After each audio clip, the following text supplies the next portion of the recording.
All right, let's settle this once and for all. We're diving into one of the biggest debates in the gym, drop sets versus rest pause. You've probably heard of both, maybe even tried them. They're both awesome for building muscle, but is one really better than the other? We're gonna find out. Okay, be honest with yourself for a second. Think about your last workout. You went hard, right? You felt that burn.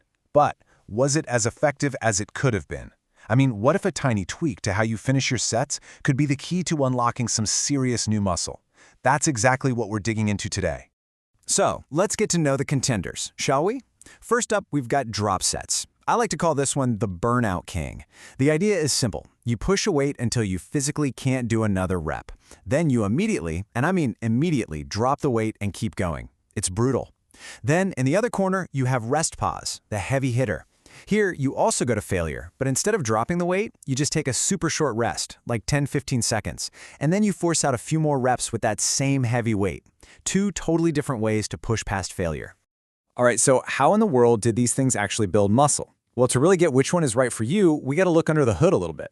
See, when it comes to muscle growth, it really all comes down to two main triggers, two signals that you're sending to your muscles during a workout. Okay, signal number one, and honestly, this is the big one, mechanical tension. Just think of it as pure, heavy, brute force. It's the stretch and strain your muscle fibers feel when you're fighting against a heavy weight. This is basically your muscle's alarm system screaming, hey, we need to get bigger and stronger to handle this load. It's the main driver of both size and strength. And then there's the second signal, metabolic stress. And trust me, you definitely know what this feels like. It's that crazy pump, you know, when your muscles feel like they're about to pop, and that deep, satisfying burn. That's metabolic stress. It's caused by all these metabolic byproducts building up in your muscles. And guess what? That buildup is another powerful signal for your body to grow. Okay, so now that we know the two big growth signals, let's see how our two techniques stack up. This is where it gets really interesting. Rest pause. That's your mechanical tension specialist. Because you're sticking with that same heavy weight, the tension stays sky high. Drop sets, though, they're the absolute king of metabolic stress. By just going and going with no rest, you create this insane pump and that deep burn. And look at that bottom row. When it comes to saving time in the gym, both of them absolutely destroy traditional sets. No contest. So there you have it. One method that's all about heavy tension and another that's all about that metabolic burn. They both sound awesome, right? But the real question is, which one actually builds more muscle? Let's get to the verdict, and the answer from the science might not be what you think. So yeah, here it is. The big question. If your only goal is to pack on as much muscle as possible, which one should you be doing? And the winner is, well, it's a tie. Yeah, you heard that right. When researchers look at all the studies and make sure the total training volume, that's the total weight you've lifted, is the same for both groups, neither one comes out on top for building muscle. Turns out, as long as you're doing the work, your muscles aren't too picky about how you get it done. And hey, don't just take my word for it. This is backed by some serious science. A huge meta-analysis from 2023 basically piled together all the research out there. And what did they find? No statistically significant difference in muscle growth. That little p-value number you see there, all you need to know is that in science, that number means there's really no difference to speak of. It's a draw.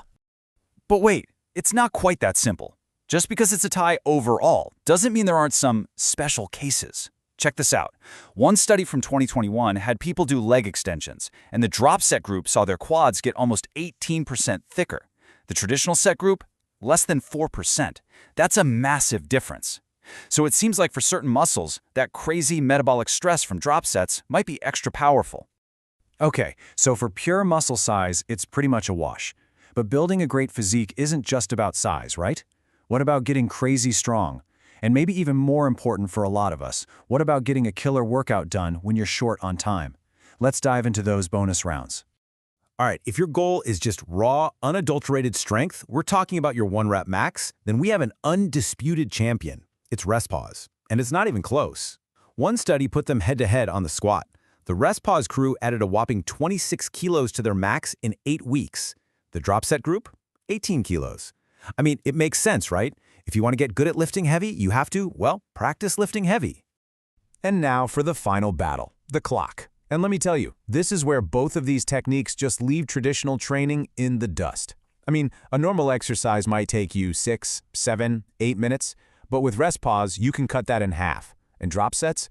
Oh man, you can be done with an entire exercise in like 2 or 3 minutes. If you are ever in a rush, this is an absolute lifesaver. Seriously.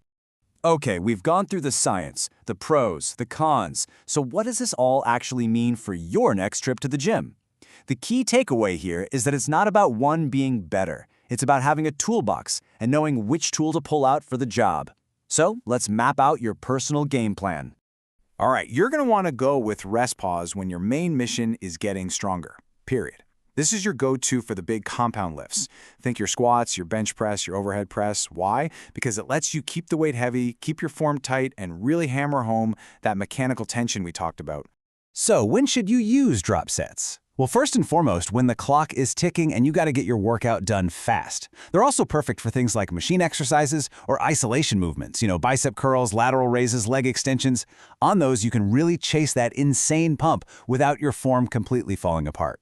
It's an amazing way to finish off a muscle and just flood it with metabolic stress. So really, here's the bottom line. Neither of these are magic tricks. They're not going to replace the bread and butter of your training. Instead, think of them like tools in a high-tech toolbox. They're specialized techniques you use strategically to cram more quality work into less time and to push your body to adapt in new ways. So now the choice is yours. You've got the knowledge, you've got the game plan. Which one are you going to try out first? Are you going to go for the heavy-hitting strength gains of rest pause? Or are you going to chase that crazy, time-saving pump with drop sets? Drop a comment below and let me know which tool you're adding to your arsenal. And hey, if you learned something today, hitting that like and subscribe button would be a huge help. See you next time.